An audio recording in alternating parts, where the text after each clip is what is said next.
దేవుని యొక్క ప్రణాళిక, గాడ్స్ ప్లాన్ ఫర్ మ్యాన్కైండ్ అనే విషయానికి బైబిల్ ఆధారంగా చాలా లోతైనది.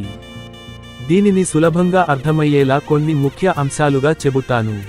సృష్టి, క్రియేషన్. దేవుడు మనిషిని తన స్వరూపంలో సృష్టించాడు. మనుషులు దేవునితో స్నేహంగా ఉండాలని ఆయన ఉద్దేశ్యం. పాపం వల్ల విభజన. మనిషి దేవుని ఆజ్ఞలను అతిక్రమించడం వల్ల పాపం లోపలికి వచ్చింది. దీంతో దేవునితో మనిషి సంబంధం దూరమైంది. రక్షణ ప్రణాళిక, ప్లాన్ ఆఫ్ సాల్వేషన్. దేవుడు మనుషులను ప్రేమించి వారిని తిరిగి తన దగ్గరకు తీసుకురావడానికి ఒక మార్గం సిద్ధం చేశాడు. ఆ మార్గం యేసుక్రీస్తు ద్వారా. యేసుక్రీస్తు ద్వారా రక్షణ, సాల్వేషన్ త్రూ జీసస్ క్రైస్ట్.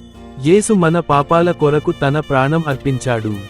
సిలువ మనిషి మరియు దేవుని మధ్య ఉన్న గోడను కూల్చింది.